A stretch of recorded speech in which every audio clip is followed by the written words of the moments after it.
The Jalozai refugee camp is home to some 100,000 Pakistanis. This camp has existed for a few years. People here have been displaced by the fighting in the tribal areas along the Afghan border, but then they were doubly cursed. They were also affected by the recent floods. The floods that hit Pakistan more than 4 months ago, and the crisis isn't over. And that is the main message from the person who joins me here, the United Nations Under-Secretary General for Humanitarian Affairs, Valerie Amos. Valerie Amos, you came here saying the crisis should not be forgotten. How big is the crisis? Well, it still continues. I was in Sindh 2 days ago and the waters are still very high there.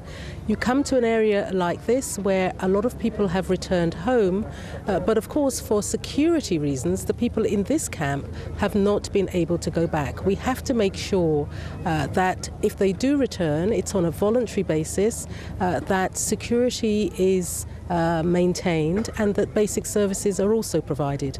People here have been here for over 2 years. They want to go back. They want a degree of normality in their lives. And I hope that the world will not forget that the crisis in Pakistan goes on. Well, this camp is a reminder of how long crises do go on in this area, and yet your appeal, the largest appeal in UN history for a natural disaster, is less than 50% funded. That must make you worried.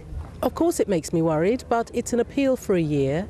We have another 7 months to go. I hope my visit here and people actually seeing the pictures of people who are sorely affected by this crisis, women and children being educated here, children born in this camp. I just met 2 of them.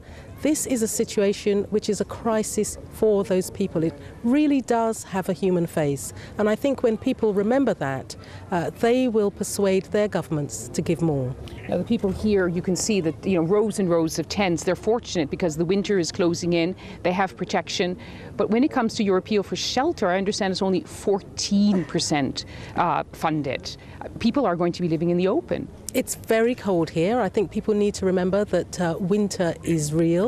People need blankets, they need shelter, but also let's remember that more than 80% of those who have been affected by this crisis in this part of the country are not in camps. I mean, they are staying with families who are giving them support and who are themselves extremely stretched. So it's people in camps, but it's also people outside of the camps who need our support.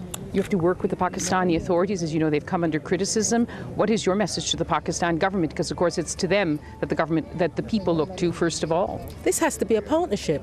The first point of response are the local communities, local government, the government of Pakistan itself. We are here to support that effort. The United Nations agencies, the NGOs, national and international, cannot do it on their own. The government of Pakistan has to be a key partner in all of this. It's your second visit to this area. Does it strike you just how difficult it's going to be to take this on?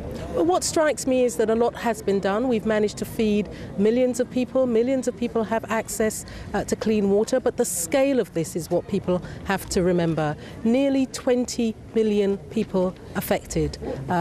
It's a huge number. The world has to sit up and take notice. Valerie Amos, UN Under-Secretary General, thank you very much for joining us here in the Jalozai camp in northwest Pakistan. And that's what's often said, that any government, any country would have had a hard time dealing with a disaster on this scale. But there are, as she says, some 20 million people affected. Some 4 million people are said to still need shelter. So what matters most of all to them is getting help as soon as possible. That's all from us here in the Jalozai camp.